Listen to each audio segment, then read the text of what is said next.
Hello friend, स्वागत है dream job अड्डा एजुकेशनल यूट्यूब चैनल पे। तो आज की इस वीडियो में हम मध्य प्रदेश बिजली विभाग भर्ती के लिए बेस्ट बुक कौन कौन सी हो सकती है उसके बारे में डिस्कशन करेंगे। इन सारी बुक्स को अगर आप पढ़ते हैं तो डेफिनेटली आपका सिलेक्शन होने के बहुत ज्यादा चांस है, क्योंकि एग्जाम के लिए कि आपके पास ज्यादा समय बचा नहीं हो। इस महीने आपका देखिए 16 चल रहा है, 16 जनवरी चल रहा है।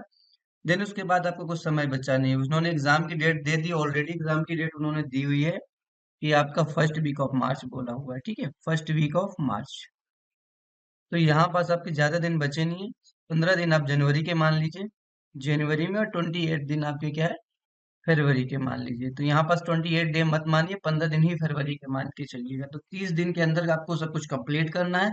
देन उसके बाद जो आपके दिन बच रहे हैं, ठीक है, 14 दिन या 13 दिन, ठीक है, 13 दिन बचेंगे उसके बाद। तो ये आपके रिवीजन के लिए होना चाहिए। ठीक है, बिना विदाउट रिवीजन आप एक बार पढ़ भी लेंगे तो कुछ नहीं होने वाला, वहां आपको कंफ्यूजन आ जाएगा और भूल जाएंगे। तो यहाँ पास किन किन सब्जेक्ट विषय को हम डिस्कस करने वाले हैं कि ऑफिस असिस्टेंट ग्रेड 3 के कौन सी बुक को प्रिफर करें, ठीक है, लाइन अटेंडेंस को। देन जूनियर इंजीनियर के लिए नॉन टेक की बुक्स कौन कौन सी लिए, और जूनियर स्टेनो, यानी कि सारे का नॉन टेक का बता देंगे। ठीक है, जितने भी पोस्ट आई हैं उनकी नॉन टेक जो भी होता है, नॉन टेक्निकल, उसकी सारी बुक के बारे में हम यहाँ पर डिस्कस करेंगे। यदि वीडियो पसंद आए तो चैनल को सब्सक्राइब और वीडियो को लाइक और शेयर करना अपने दोस्तों में मत भूलिएगा। साथ ही यहाँ पर इन्वायरमेंट प्लस कंप्यूटर की हम सीरीज लेके आ रहे हैं, जिसमें पर डे आपको 20 question, most important repeated question जो है व्यापम के एग्जाम में आए हुए। देखिए, व्यापम के एग्जाम से आपको बहुत ज्यादा फायदा होने वाला, अगर आप उसके क्वेश्चन कर लेते हैं तो डेफिनेट आपके क्वेश्चन वहीं से फंसने के चांस है। ये कोई स्टेट का एग्जाम है, आपका कोई यूपीएससी या पीसीएस एग्जाम तो है नहीं कि यहाँ से आपको डायरेक्ट क्वेश्चन को फ्रेम करे। पीसीएस में भी आप बहुत ज्यादा क्वेश्चन फ्रेम नहीं होते, कुछ क्वेश्चन को फ्रेम करते हैं, बाकी कहीं ना कहीं एग्जाम से आए हुए क्वेश्चन होते हैं वो आपको यहाँ रख देता है। तो चलिए, सबसे पहले थोड़ा एक बार सब्जेक्ट को देख लेते हैं, फिर उसके बाद आपको बुक को बताते हैं कौन सी बुक प्रिफर करना चाहिए। देखिए, यहाँ पास देखिए विषयवार, या इस चीज को समझिएगा, ठीक है। एंड देन सामान्य ज्ञान। कुछ लोग हैं को जिनकी पोस्टें, कुछ पोस्टें हैं उनमें 100% सामान्य ज्ञान आने वाला है, तो इनको बहुत ज्यादा जरूरी है कि इस सब्जेक्ट को, सेकेंड नंबर सब्जेक्ट को बहुत ही अच्छे से पढ़े। तो यहाँ पास आप जिन जिन की बच्चों की ये है ट्रेड, ठीक है, ये सुरक्षा उपनिरीक्षक की है, दृसर की है, ये सब जो भी पोस्ट है, अग्निशामक की है, भंडार सहायक, ये जो भी पोस्ट हैं, ठीक है, इनके लिए बहुत ज्यादा जरूरी है कि बच्चे फुल फोकस्ड करें आपका सामान्य ज्ञान पे। ठीक है, फुल फोकस आपको इनको सामान्य ज्ञान में ही करना है। ठीक है, तो चलिए अब थोड़ा सा देखिए, टेक्निकल वाले भी जो भी और भी ट्रेड हैं जिनका, उनमें भी आपको 40% आना है, यानी कि 40 नंबर, 100 नंबर में 40 नंबर आपका ये नॉन टेक आने वाला है, ये पूरा पोर्शन है। ठीक है, एंड 60 नंबर आप जो भी ट्रेड से जिससे रिलेटेड है, जैसे जूनियर इंजीनियर इलेक्ट्रिकल ट्रेड का आएगा, मैकेनिकल है तो मैकेनिकल का आएगा, उन सब चीजों का आएगा। ठीक है, जैसे स्टाफ नर्सिंग, तो नर्सिंग का इनमें आपको 60% आएगा और 40% ये नॉन टेक्निकल है। तो देखिए, कौन सी बुक को प्रिफर करते हैं।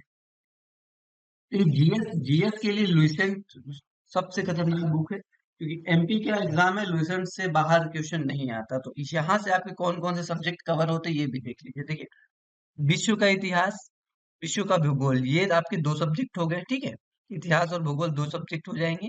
देन आपका यहाँ पास देखिए, ये संविधान हो गया, ठीक है, और यहाँ से इन्वायरमेंट। ये तीन सब्जेक्ट जो है, चार सब्जेक्ट जो है, यहाँ से भूगोल, भूगोल, हिस्ट्री, इतिहास, इतिहास, देन उसके बाद संविधान, पॉलिटी, एंड एनवायरनमेंट। ठीक है, एंड एनवायरनमेंट, पर्यावरण। ठीक है, ये नई वाली बुक लीजिएगा, ये पुरानी बुक का यहाँ पास है, लेकिन नई बुक में आपका एनवायरनमेंट ऐड कर दिया गया है। तो जिन के बच्चे के पास पुरानी है तो थोड़ा नई ले लेंगे।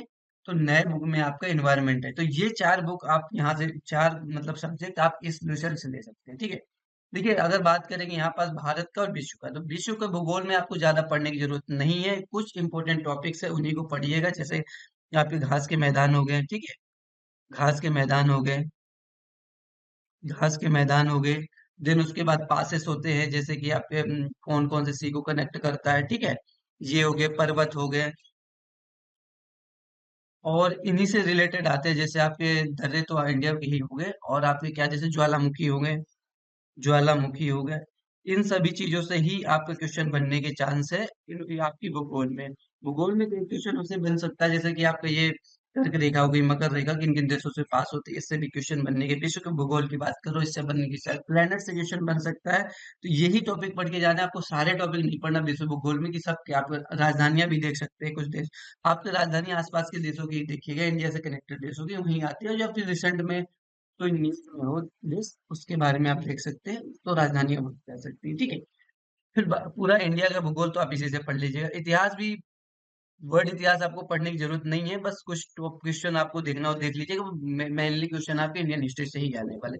पॉलिटी यहीं से कवर होगी, एनवायरनमेंट से। एनवायरनमेंट के लिए हम खुद ही कंप्यूटर प्लस एनवायरनमेंट की 20 क्वेश्चन की सीरीज लेके आए, जिसमें एनवायरनमेंट के आपके सारे क्वेश्चन, लगभग क्वेश्चन कवर कर देंगे। अभी आपके ज्यादा दिन बचे नहीं है, लेकिन पर डे 20 क्वेश्चन अगर कराएंगे तो भी आपके लिए सफिशियंट क्वेश्चन, सारे टॉपिक को कवर कर देंगे, ठीक है।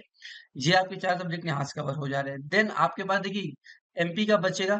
एमपी के जीके जो होगा, एमपी के जीके आप परीक्षा धाम कर सकते हैं, या फिर आप पुणेकर पब्लिकेशन कर सकते हैं। पुणेकर दोनों अच्छे हैं। इसके साथ ही अगर आपके पास टाइम बचे तो आप एमसीक्यू लगाइएगा, ठीक है। एमसीक्यू जो है प्रीवियस ईयर आई हुई है, एमपी में previous year different different exam में आए हुए क्वेश्चन मिल जाएंगे आपको। पुणेकर की बुक मिलती है, उससे आप सारे क्वेश्चन को कवर कर लीजिएगा। तो अगर थ्योरी भी नहीं पढ़ना, उससे तब भी काम हो जाएगा, क्योंकि आप एग्जाम अगर पहले से देते हैं तो थ्योरी वोरी आपको काफी हद तक पता होगी, तो क्वेश्चन वहां से आपके कवर हो जाएंगे, ठीक है। तो ये हो गया। देन आपका देखिए यहाँ पास मैथ और रीजनिंग। देखिए मैथ और रीजनिंग की आपको प्रैक्टिस की जरूरत है, क्योंकि मुझे जहां तक अंदाजा है, 100 नंबर वालों जिनका 100 नंबर जीएस है, उसमें कम से कम 20 या 25 के आसपास मैथ रीजनिंग के क्वेश्चन आने वाले हैं, ठीक है। मैथ और रीजनिंग के 20 से 25 क्वेश्चन आने वाले हैं। इन दो टॉपिक को आपको बहुत अच्छा करके जाना है। और जो टेक्निकल वाले हैं जिनका ट्रेड है, तो उनमें भी आपको 15 के आसपास क्वेश्चन ले सकते हैं मैथ रीजनिंग का। तो यहाँ पर देखिए, अगर बात करें रीजनिंग का प्रीवियस ईयर उठाइए, ओडेकर की बुक आती है, ईएसबी के जितने भी क्वेश्चन है व्यापम के आए हुए, सारों को सॉल्व करके देख लीजिएगा। हाँ, जो बच्चे पहली बार आए हुए हैं तो वो थोड़ा किसी वीडियो का सहारा ले सकते हैं, कि उन्होंने अभी कभी पढ़ाई नहीं की है, तो उन्हें पहली बार में सॉल्व कर नहीं पाएंगे। तो ऐसे मैथ के लिए भी आप देख सकते हैं कि सॉल्व पेपर को ही उठाइएगा, ठीक है। या फिर उन टॉपिक्स को, जो पहली बार बच्चे हैं उन टॉपिक्स को उठाए जिन टॉपिक्स के क्वेश्चन काफी ज्यादा आते हैं, ठीक है। देन यहाँ पास आप देखिए, अब सारे सब्जेक्ट कवर हो चुके हैं। हाँ, करंट अफेयर। देखिए करंट अफेयर के लिए आप क्या कर सकते हैं, करंट अफेयर्स के लिए आप क्या कर सकते हैं, स्पीडी का यूज कर सकते हैं, ठीक है। स्पीडी काफी अच्छी बुक है, ठीक है। स्पीडी का यूज करिए, या फिर किसी टीचर की वीडियो का यूज कर सकते हैं जिन्होंने इंपॉर्टेंट क्वेश्चन कराया हो, ठीक है। इंपॉर्टेंट क्वेश्चन का मतलब है कि अगर 1000 क्वेश्चन या फिर 500 प्लस क्वेश्चन कवर कर रहा है एक साल का पूरा, तो उस वीडियो को आप देख लीजिएगा, वहां से आपकी सारी चीजें कवर हो जाएंगी। तो सारे सब्जेक्ट के लिए हम बता दें क्या क्या करना है, क्या क्या नहीं करना है। और आपको फोकस दिमाग में ऐसा रख के चलना है कि 75 to 80 क्वेश्चन आपको सही ही करने हैं, ठीक है। माइनस मार्किंग नहीं है, 100% अटेम्प्ट होगा, पर 75 से 80 अगर नंबर तो आपके लिए काफी अच्छा है। इस वीडियो में इतना ही। वीडियो पसंद आए तो चैनल को सब्सक्राइब, वीडियो को लाइक और अपने फ्रेंडों में शेयर करना मत भूलिएगा। Thank you.